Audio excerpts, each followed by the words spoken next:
Okay, so I'm going to start about the C sharp today, C sharp session again, and yeah, let me start with the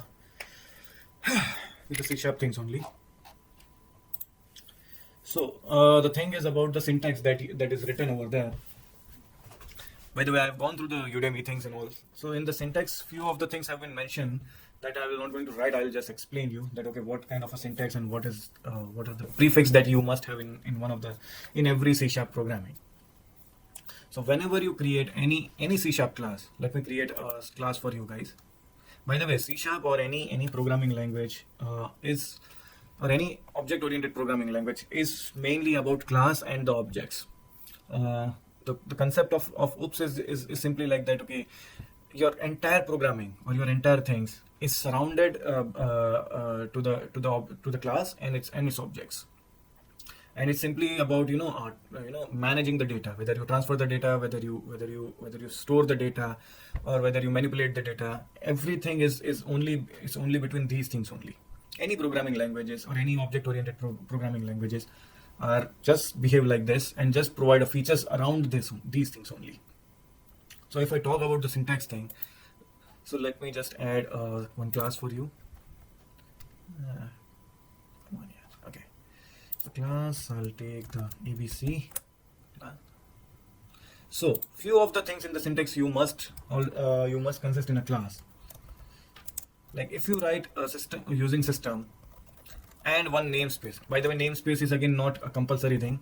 Namespace actually give you the indication that okay, you are under this name, or can say you are under this assembly. Now assembly also we will learn in the tomorrow or day after tomorrow session, that what are assembly, why do we need it. But as of now you just understand that okay, this namespace is nothing else than an assembly. So under which assembly you are creating your class or what you are doing. So that you need to understand, and right now whatever you are seeing in your screen is a simple syntax of declaring a class. As I told you that namespace is not compulsory.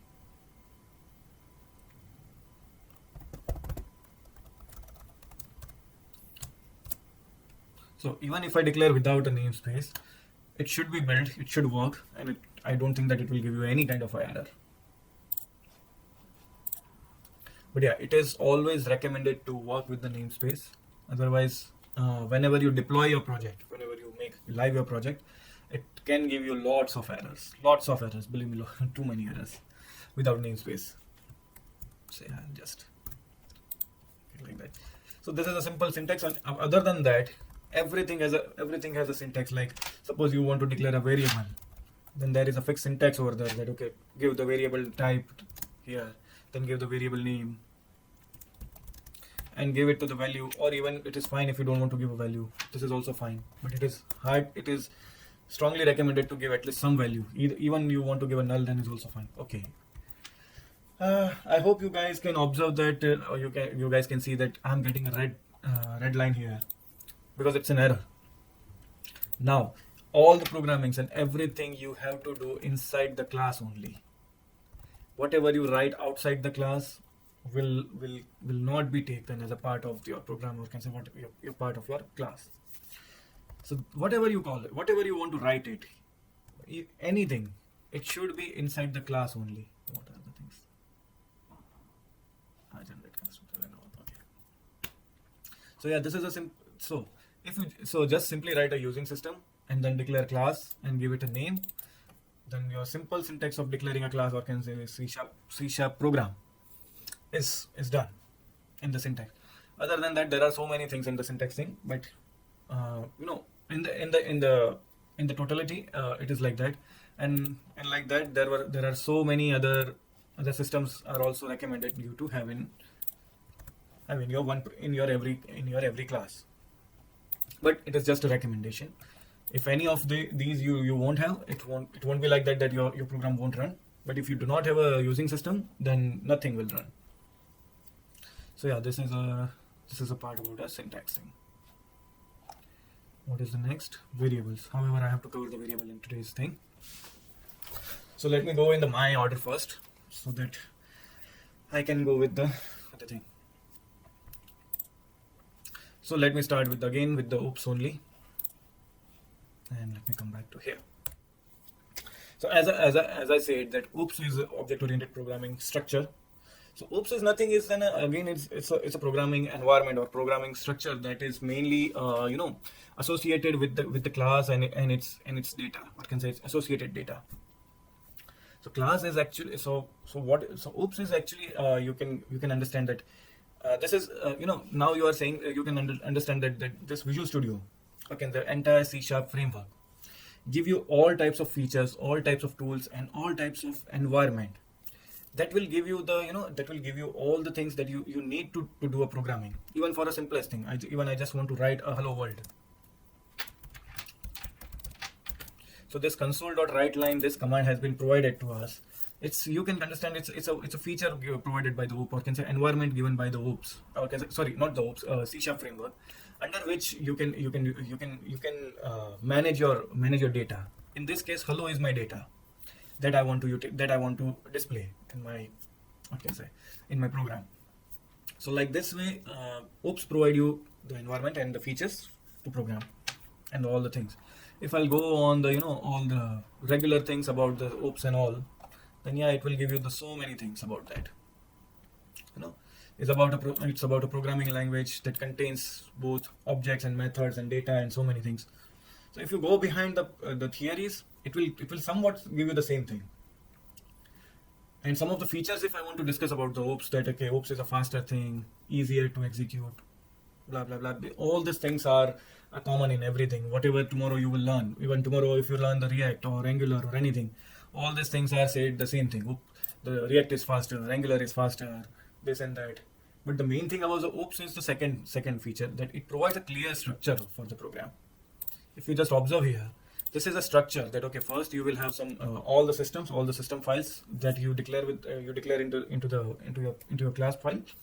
Then after you must need to declare your assembly, or can say your namespace, then the class name, and inside that the functions, variables, whatever you have inside that, everything you will write down. So this is a clear structure that you will get, and usually every programming language, whether it's a Java, C++, Angular, C#, everything, every language has a clear structure, and even a similar structure every programming language has.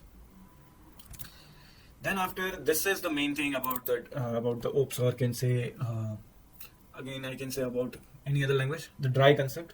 Don't repeat yourself. C# language, or even C++, or any language, gives me the full control, or gives me all the features that will allow me to don't repeat my program, or don't repeat my functions, methods, variables again and again. Even the similar thing exists in the JavaScript as well. That suppose if I declare any method, okay, void method, okay, display.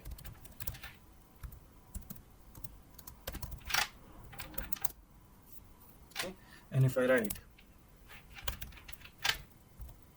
so in this entire project, that what I'm going to make, if I want to display anything on the screen, I can simply reuse this function, or can say simply reuse this method again, as many times as I wish into the entire program. So this is the main thing. This is the main advantage of OOPS programming, whether irrespective of language, whether C# or JavaScript. You can fully reusable applications, and less code and shorter development time. So these are the things that these are the few advantages that OOPS provide you. And yeah, and easier to maintain and modify and debug, all are same. Now if I come about the class and the objects. So right now I'm conducting a class, right? So for this, and you all are my students. So for me, this DN024 and DN025, this is a class, and all the students are my objects in this. The objective behind is that okay, I am here to give you the knowledge. I'm here to transfer my knowledge to you as much as I have. If I don't have, I will definitely prepare for you guys, and I will deliver as much I can. So this is a simple class, and this is an object that what I'm providing. Even I'm also an object for you guys, for all of you guys. That okay, you are here to take the knowledge from me, or just to listen to me if you don't want to take the knowledge even, or have to jail to me. You have to tolerate me for at least 1 hour a day, something like that. So in this case, I'm also an object for you. So this is a simple thing. about the class and the objects. Anything that represent uh, uh, anything that represent the other thing is called an object of that thing. So let me give you one a good example. Uh, let's take an example of Ritwik, because the last moment is of Ritwik only. Ritwik is representing the batch DN025. So Ritwik is one of the object of DN025 batch, though he is a member as well. But he is an object. Similarly, I am an object of both of this class, of both of this batch, DN024 and 025, because I am representing, or can say I am somehow a part of both the batches. So it is like that. If I go in the same same website about, then it is declaring, it is giving you an example of car, fruit and its objects, or car and its types. So suppose tomorrow if I'll create a class fruit, then I can create the objects for its type, like it's apple or banana or mango. Similarly, if I create a class for car, then again the objects for the car class would be Volvo, Audi, Toyota. Again, it's a brand names, Audi, Toyota, and Jaguar or anything. But in our case, it can be object as well. So if I come to the class definitions and all, what is actually a class? Class actually gives you, again, class is also a place where you can define your properties, your attributes, you can say, write the functions or methods that you want to perform. As like in this case, I have write this method here, that okay, I want to display anything into the program, that I will declare here as a method. And if I want to declare the object, then I will simply write like this, ABC, like, okay, I don't want to write here. I don't want to create the object here. I will create. Okay, let's first create here only. Then I'll take the somewhere else. So now, by writing this name, this statement, I have created an object. I have created an object of class ABC, and under this object name, I can perform all the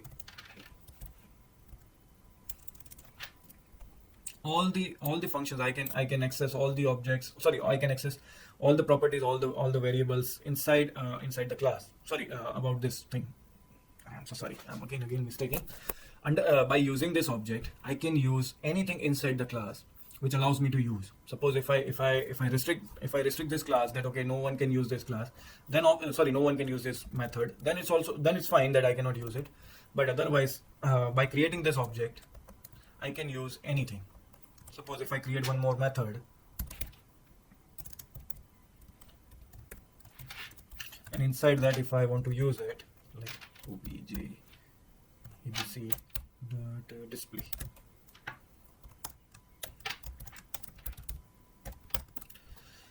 So see, I'm using this method into the another method through this object. Suppose if I have any field or variable. By the way, you guys have, you have written this variables, huh? In C#. Variables is also known as field. Suppose if I'm writing string s. So this is also, I can call it a variable as well as I can call it field. So don't get confused if I use the name field or variable, both are same. I'll try to take the name variable only, because this is a widely popular.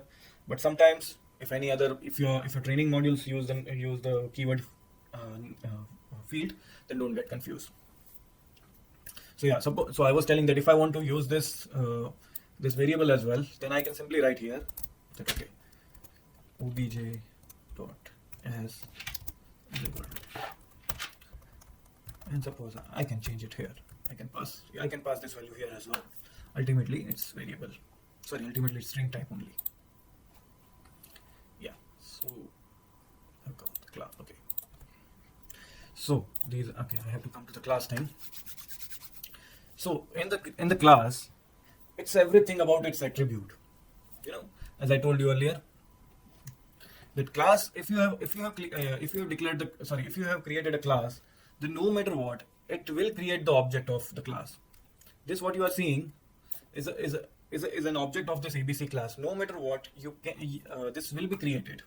And one more thing, you can create multiple objects as well. of the same class or anything. So n number of objects you can create for the same class. So once you declare the class, then no matter what, the object will be created. So class is like an object is like a class. You can associate it with the both, but yeah, still both are the separate things. Objects represent the attributes of the class, whatever the attributes are there, whatever the methods are there, and class is an environment only, where that will allow you to write down the fields, variables, methods, functions, constructor, this, that, everything it will allow you to write. So if you go behind the theories, it will give you the same in the whole. Like see in this example, the class car has been declared, again color has been given, and in the main method, it is just displaying the color. Similarly, as I told you about the multiple objects, the car is having a multiple objects. Even you can create any n number of objects. You have n number of objects in your programming. Multiple classes. Even in our example, also I have created multiple classes. One program is a class, and then ABC that what I have created is again a different class. So yeah. However, in our project that we will make, definitely we will have multiple classes. So many classes we will have. So yeah, what will be the next thing? Fields and variables. The main thing about the fields and variable is to understand is the data types. How many types of variables are there? By the way, variable is a similar thing that if you want to declare any kind of, or if you want to initialize what type of data you want to showcase or you want to store. Suppose I want to store my name only, then I will use the string variable. Suppose if I want to save my salary, then I will use the either integer type or a double type. Suppose if I want to save my date of birth, then I will use the date time variable or date time type. So similarly, we have a different types of variables and all. So to understand the variable, you better need to understand the data types. Actually, that how many types of data you can store. So suppose if I come to the variable, it will again give you the same thing. That in the C# there are different types of variable. For integer, that you can store the numerical values without any decimal things. Again, double, if you have a decimal as well, then better you recommend to use the double type or a float type. Float, I believe, is not a part of C# anymore. Double has been replaced with this. Again, if you want to store the single or double characters, single characters only, then better you go for a char type, string, and boolean if just you want a true or false thing. That earth is round is a universal truth. So if you have a similar kind of a statement, then yeah, better you use the boolean only at that time. Now how you can declare the variable, as I've shown you, if you just type the name, just give the type, then give the name of a variable, any name you like. Don't use the keyword here. If you write the keyword as a variable name, it will not allow you to declare. So these are the limitations of a variable name. Anything that you cannot write. See, using is also a keyword. Void is also a keyword. So all these keywords you cannot write. Even if you write, then okay, IntelliSense will give you the red line below that, so that you guys can understand. You guys will, however, get the thing. But if I write like that as void, or even anything, even if I write that double V, so it will allow you. But okay, as a variable, you cannot write the keyword. These other things are common in every programming languages. Whether you use the Java, JavaScript, C#, Angular, anything, you cannot use the keywords. So main thing I was talking about the data types.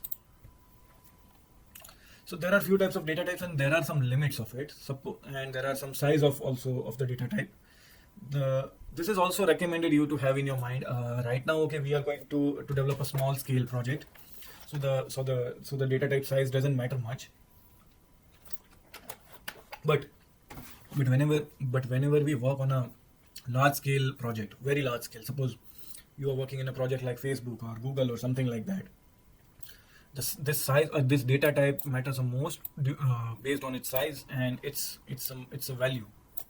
Like integer can store up to minus this value and up to positive this value. If I want to store value beyond this value, I have to declare something else. Suppose if I show you here.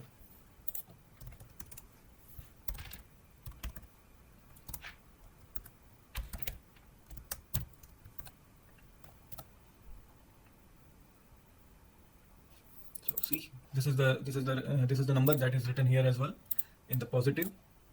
Suppose if I hope I will get the minimum value.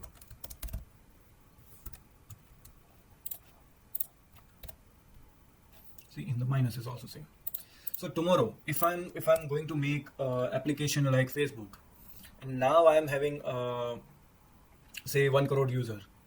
So if the 1 crore, so let me type that whether I can save as a 1 crore number here or not. I really don't know how many zeros I have added. 3, and these are 5. Okay, this is a 10 crore I will. So let me see that whether it's allowed or not. Okay, it's allowed. Great.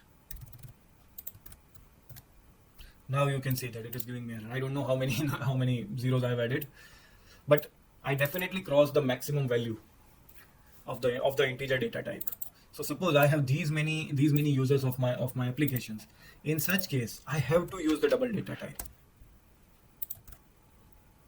Double has a almost an infinite limit. It almost has an infinite limit. I mean, this number is difficult to achieve. This is so. In such cases, you have to decide that, okay, or you have to be very careful about the application, that okay, how many number of users or how many number of people will going to hit your website at the same time, or how many data storage you will require. So yeah, so this data type and its size is actually matters when you design your architecture and when you design your application type. Even for a banking websites or anything, the long, or can say the double type will be considered as a user size, or it is assumed always. So yeah, I was telling about the data types. So there are these many types of data types are there that you need to take care. And however, these are the mainly types available in the C#. And you can create a variable by giving any name. Suppose if I want to create a float as well, I hope the float is a part of the float I, then 1, 2, 3, 4. Then I believe with the float I have to write like this. Yeah. So behind the float, the F is the keyword that you have to write. I believe with the double is also the same. Double D, then. Okay. Otherwise, even with behind the double also, the D is the keyword. Sometimes you need to write. Okay, D is the same but never used. Okay, I am using it. See, 123.45. Okay, so these are the things. Now fields I have covered, data types I have covered. Okay, in the data type there is a major concept that I forgot to tell. Sometimes you have to convert, or you have to cast your variable.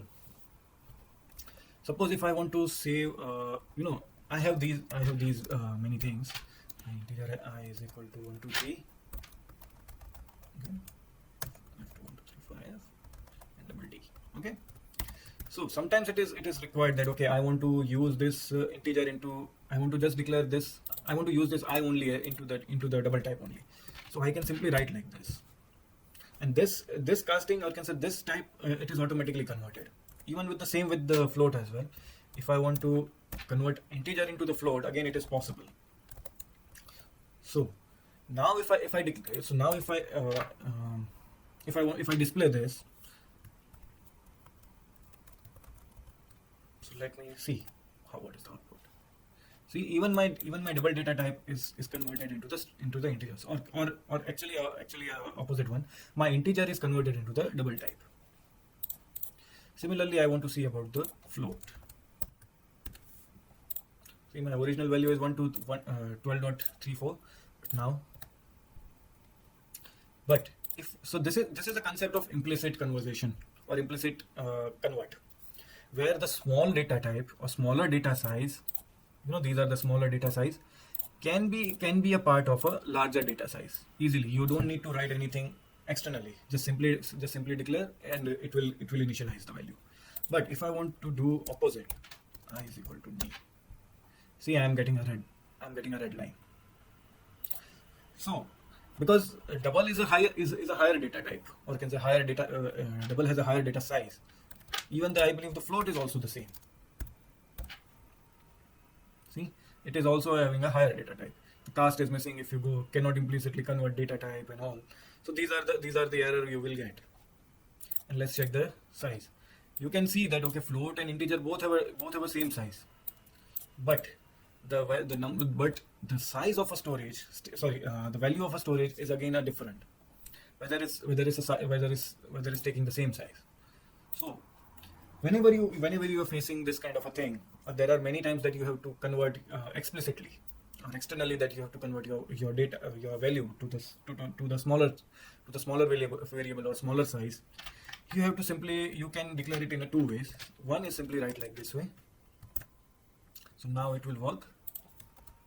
So one method is this. See, now the float type has been converted. Okay, I have written like, okay, I don't need to write like this.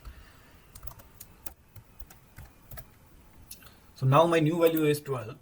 The float value has 12.34, but now it's converted to the 12. It take the round figure only. Again, it doesn't matter that I have taken this more than 50 or not. Suppose if I'm writing 95, then also I believe it will take the 12 only instead of 13. See, it will take the 12 only. So it will consider this value only above the dot, or before the dot, whatever is written, it will take that much only, not more than that. There is another way of doing the same thing. Okay, let's take this time. I believe f into d is possible. Not possible. Okay. Suppose if I want to do the another method is to convert to okay, to float is not there. To integer is there, but okay. So I don't think that I can convert into the float like this way. If I have to convert into the float, I have to write like this way only. So I'll convert this only. So another way is to convert is like this. Convert to again, integer 32 means integer, and to integer 64 means long type. You know, this is a long type, and this is integer. So 32 means integer, and 64 means long. So I will use 32 here. Now I believe both have converted, and yeah, let me write the f here. So let's see whether it's running or not. So here you can see both have been converted. So now you can observe the difference. When I write the convert, it will take the 13. It has taken the 13. See, it has converted into the highest round number. But when I was converting like this way, it was taking the smallest number possible. So see, these are the difference between the explicit types. So I have written the same thing here, that implicit casting and explicit casting. By the way, this concept is known as a casting. I guess you guys have read about the concept boxing and unboxing, though they are different concepts, but it's somewhat similar. That okay, converting a value type into the reference type and reference type into the value type. So these are the things right now. Casting and the casting thing is also kind of, you can consider with the similar thing. That where I'm declaring a variable with the smaller data type, I want to convert into the higher data type. It is called as an implicit casting. You don't need to externally define or give any command or give any other thing that you don't need to write. But if I want to cast from a higher data type to the smaller one, then I have to go for then such kind of a conversation is known as a explicit casting. See, so what are the different things? So this is the order that you can follow. By the way, this the character in this thing, if the character contains a numerical value, then only it will convert to the integer. Otherwise, if your character is having a string one, okay, let's see only here whether I can convert or not. So let's take character A is equal to A, and now I'll do this again. I is equal to A, and let's write again.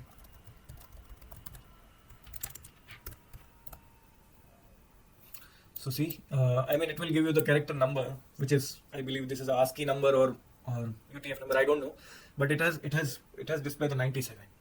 Instead of, it should declare a value A. So with the character only it is not possible. However, it has converted, but it has converted to some numeric. The A is the data, the value contains. But I hope, if I write like this, then now what will be the value? Let's see.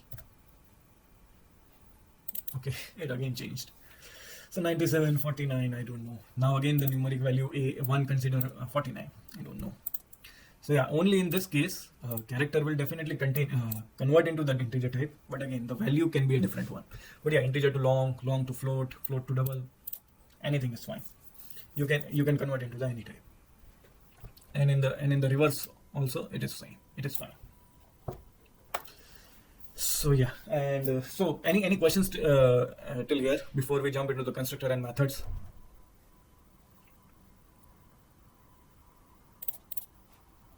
Yeah, okay. Thanks, Sujit. Yeah, it should be ASCII value. But yeah, I'm not sure. But it most probably the ASCII value. Parse और convert में क्या difference होता है? Okay, let's see the parse and convert में क्या difference होता है. By the way, this is the parse only. Huh? Parse and difference में there is a simple difference that I can show you right now only. Suppose if I okay, let me take one more variable, integer b, and if I do like this,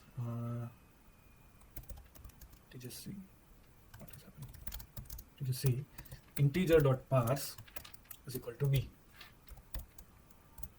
and now c is equal to integer, sorry, convert dot to integer 32. Yeah, 32 is equal to again b. So now you are seeing that okay, here you are getting a red flag. I'm not able to cast this variable. Why? Because parse function, or can say the parsing, cannot work with the null variables. If there is any value assigned to the b, then only okay, because this is integer to integer, then also parse is not working.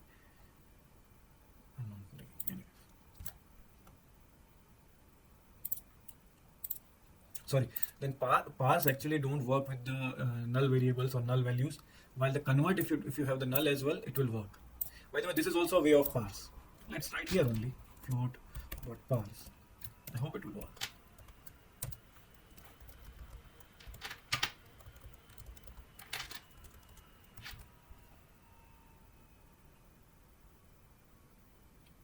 Does the parse only work with the string?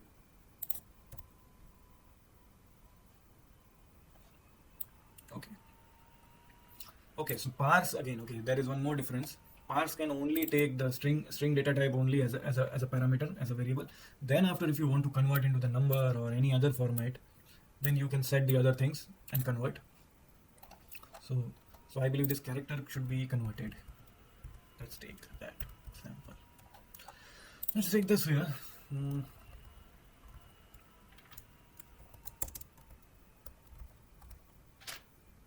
So yeah, I believe again it will be a problem.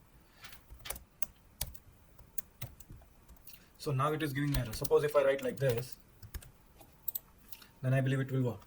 So in the parse, first difference is that I have to convert anything into the string first, and then it will only able to parse. So let's see. Now you can see that my character has a 1. Now I'll just write down the 7. So now I will get the value 7. But if I want to use this convert thing, sorry, integer c, then if I do like this way, then I have to stop this. So now it is giving me the error because c has an unassigned local variable. There is no value assigned to the c. So parse cannot work with the null things, as well as it cannot work with any other data type than the string. And while the convert can work with the nullable as well, null variable as well. Okay. So if I want to use the c here, then I will not have any problem. So what will the c declare to me? Let's find out.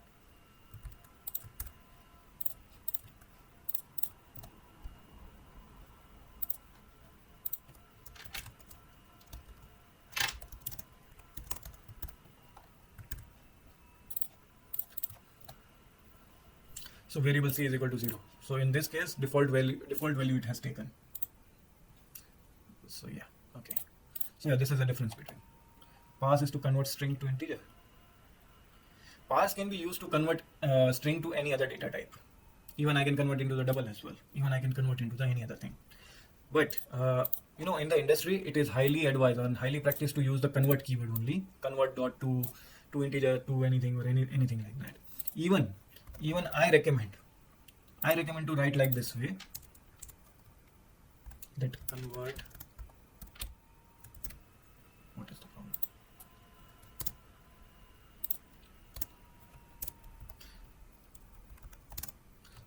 Convert dot toString.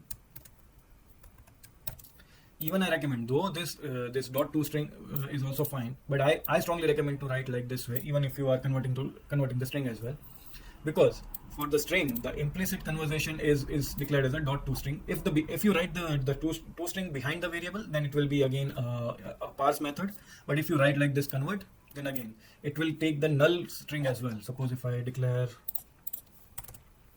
string s,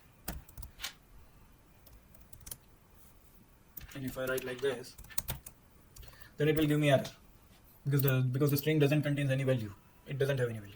But if I write like this,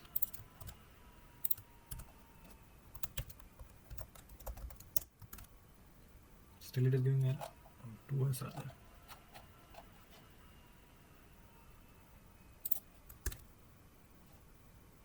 Okay. Then I believe okay. Then let's see. So default is a null type. Okay. So suppose like that. Okay. So null and undefined. The problem between null and undefined. Okay. Yeah. Okay. This is again a JavaScript function. Actually, I forgot to tell you while we were discussing the JavaScript. Actually, null is also a kind of a value that any variable can have. Or usually empty is also there. Empty data type is also there. But null itself a value, so even if you declare the null variable tomorrow in your programming, then convert can take it. But if I write like the dot toString, I believe for string it will work. I believe. Yeah, but for string it will work. So yeah, in the string the undefined data type will not work whether I do the convert or the dot toString. But for the other data types, the parse or a convert, everything will work. So thanks for asking this question. Even I forgot this one. Yeah. Any other questions? Parse or convert? Parse is to convert string to integer. Rahul, did I answer the question? Parse and convert. Yes, sir. I'm sorry, string to integer. Yeah. Okay. So last thing that we are going to see about these are the constructors and the methods. By the way, constructor itself. First, I'll like to discuss about the method. What are the methods?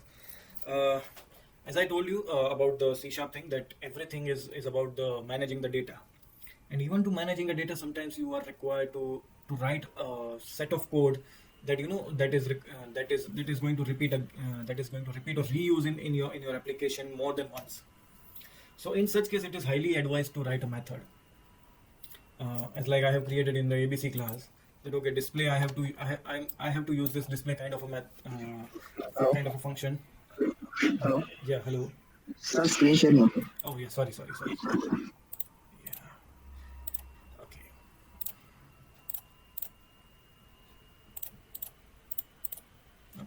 So yeah, so I was telling about this display that that such kind of a display method I am going to use more than once in my project.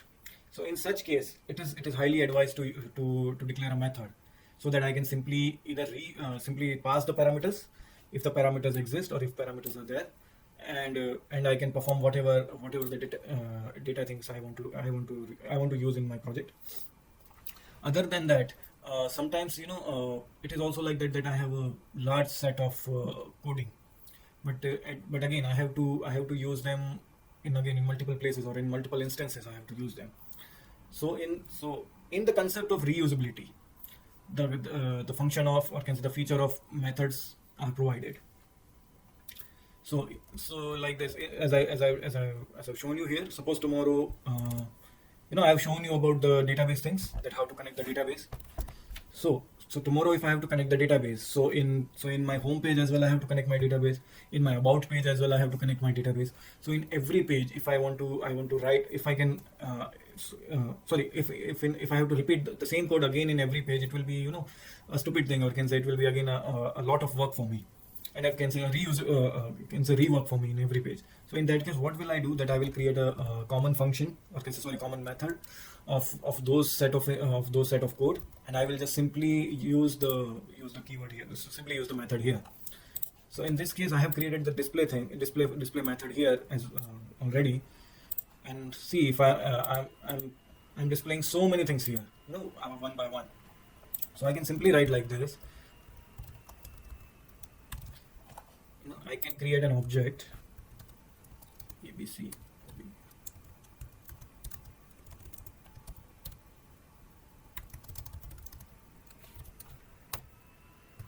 So I have created an object of ABC class. Okay, let me create it here only, so you guys won't get confused at the end. By the way, it is always recommended to declare. If you go on an industry practice, then it is always advised to declare all your variables and objects at the top only, all types of variables and all. Then at the bottom only, you just write the code and all, instructions and functions and all. But for your understanding only, I am creating the object here. So now the object I have created, now I have to use the method display. Why I am not able to use it? See, it is not allowing me to show. It is not showing me the display method here. Here the concept comes of an access modifier. I have to declare this method as a public. By the way, I will cover this topic of access modifier tomorrow, or access specifier, whatever you want to call it. But private, public, protected, internal, all these things I will cover tomorrow. Right now, just understand here only the simple thing that I have to create this method with a public type, a public modifier. So whatever the public methods are there, I can use it. See, now the display is available, and I'll write the I. Similarly, I can write all these things, but what is the problem? Okay, in my display method, I am taking the string type only, so that's the reason it is giving me error. So okay, so I'll convert to the string.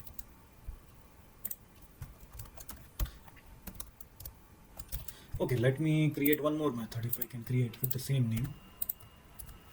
Here I will take the integer I. Sure. So for the first, I don't need to use the. By the way, this is a concept call of polymorphism, or can say method overloading, where the name is same, number of parameters are same, but the types are different. Again, we will cover this tomorrow, or can say later in this training. But for right now, you can understand this is a concept of a polymorphism. And last, I will use this thing. So see, one display method that what I have created, I can use it by just simply creating an object of a class. Even I can use the method 2 as well, but right now I have not declared it as a public. Suppose if I declare this as a public, now I can use this as well. Method 2. Am I taking any? No. Okay, I'm not taking any parameters in this. So no parameter has been asked in the method 2, and it will simply display the Ishan only. So okay, let's see.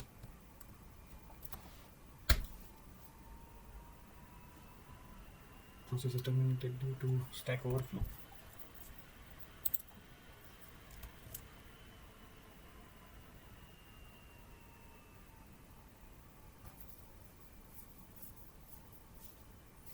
Wait, succeeded? No.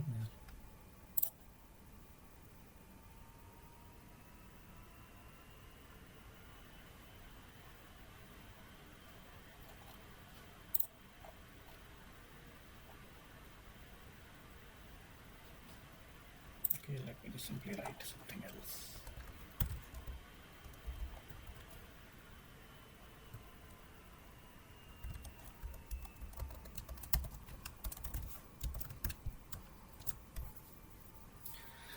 Okay, let's run now.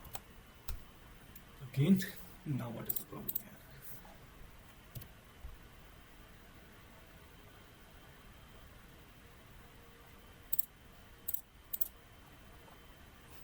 Actually, I think we make the class also. Okay, it's happening that I am creating. It is created twice actually. Sorry, what you were saying? Sir, so I think that class would be made public. Class. Class. So the I class. actually declare the class ABC. We need to public class ABC. We need to write that. Probably yes. Yes. Even, but if it is like that, no. By the way, okay, default type is a private, but I'm assuming that if I'm not declared as a public, it should not come here as well.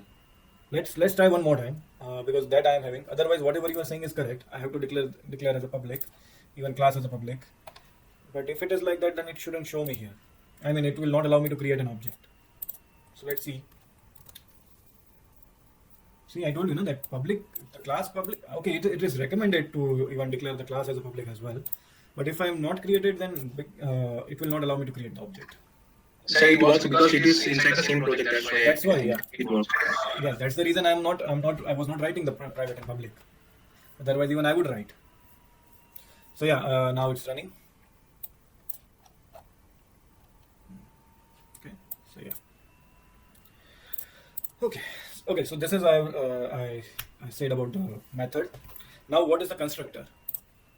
Constructor is again a type of a method only, but it is used to initialize.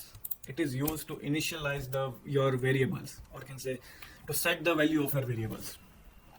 Let me show you what is the constructor. Constructor is something look like this. It will not contain any data type. It will not return anything. It will no void, no data type, nothing. It must have a same name as class name.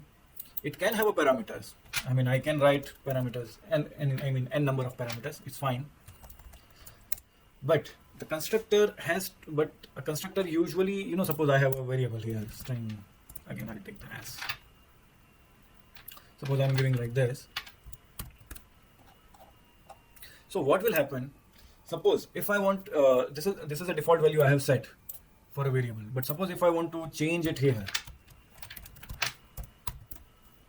then it will change when the class is initialized, or whenever the class is created. Whenever the object of a class is created, it will first hit to the constructor only, and whatever the value initialization or whatever the things we have written into the constructor, it will execute the first. If I don't write like this, then the value of s will assign inside the constructor, though I have declared outside the constructor. No doubt you will not find out this thing. You cannot track down, or you cannot visually see all these things to be happen. But this is a reality that, okay, if I'm writing, okay, let's say I give the name to Sangram. So my s variable initialize the value Sangram when my constructor is hit, or when my constructor is initialized, and when the constructor initialized, when I create the object of my class. So let me see if it works. But yeah, for the string I have to write down it as a public, otherwise it will give me the error. Okay, let's try first because I'm not using this variable over there. Okay, so I'm going to create the I'm going to hit the I'm going to make the object of a class ABC. See, now it first came to the variable s, and it will first hit to the ABC only. See, whatever you call it, it will first declare here. It will first initialize your all types of variable and everything, or can see whatever you have created as a fields or variable. It will register here only. Now the object has been made. So if I come to the again definitions of a constructor and all. So see, constructor is a special method used to initialize the objects. So initialize the object. Now my ABC is my class, obj is my object, and its values. Now in the ABC class, string is one of my string object. And suppose if I do like this, now my name will be changed to the constructor. The advantage of constructor is that object of a class is created. It is always called when the object of its class created. By the way, class can have multiple constructor as well, but again, the constructor overloading concept should be there. Then I should have a string kind of a thing. I cannot simply write two constructor with the same definition. Okay, so a class can have multiple constructors. What else? Rest of the limitations I have told you, that okay, it cannot contain any other data type, or it cannot contain any data type or any return type. It cannot contain any name as well. I cannot write ABC1. It should be a class name only, whatever the class name is there. And yeah, so it can be used to set initial values for fields. Fields is variable here. So see, it is written here that here the string variable has been created, but the value is assigning inside the constructor only. Yeah. So similarly, whatever the limitations I told you, it's written all those things here only. The same thing. It cannot have a return type. It match the class name. So all the same thing. So I recommend you to visit again W3 three schools of a C#, and you can read by yourself, or just simply watch your Udemy things. You will find everything inside this only. So by the way, I have tried to cover the OOP today. Just a simple one part of OOP. Tomorrow I will take the access modifiers, properties and alls that I will cover tomorrow. Yeah, is there any questions? Okay. Yeah. So yeah, any technical question for today?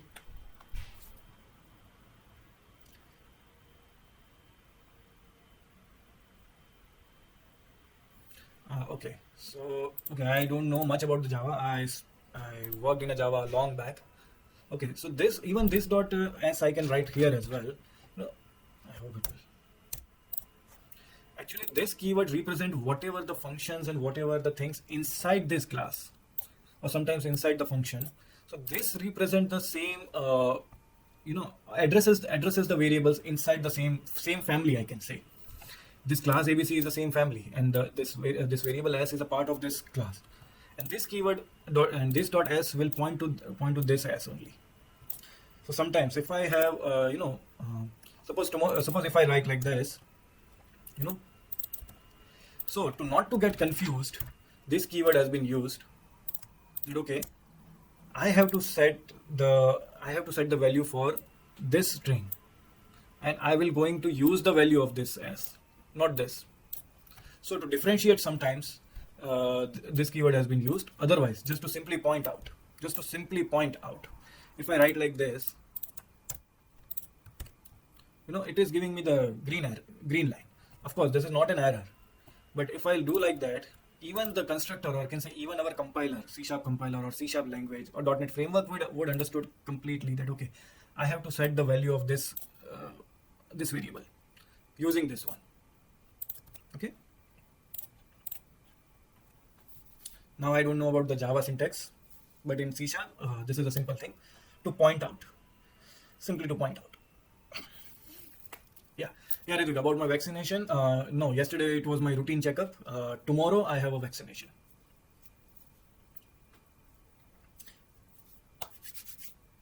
Okay. So any other questions?